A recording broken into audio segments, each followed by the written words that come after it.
This particular night, we came from the game and we stopped to this place in Well, Bridgeton, I North had to ride Carolina. this bus.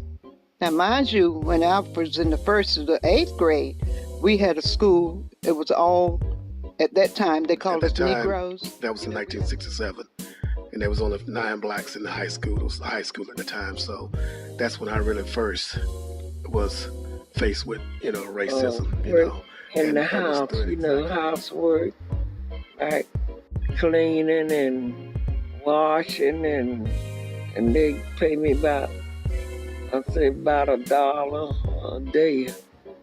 Sometimes get 75 cents a day.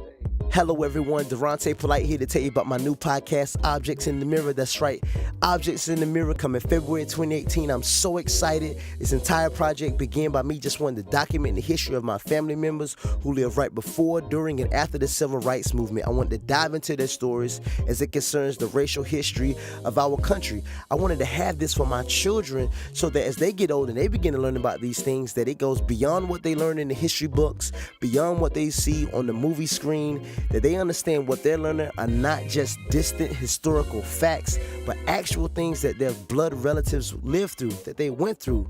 Furthermore, many believe we live in a post-racial society, others think we don't. Regardless of where you land, regardless of where your starting point is, I want you to listen to these interviews and ask yourself a question as you consider the racial history of our country. Are the objects in the mirror closer than they appear or not? No analysis but your analysis. I'm just giving the interviews. I think they're great stories. They're great interviews. I'm super excited about it.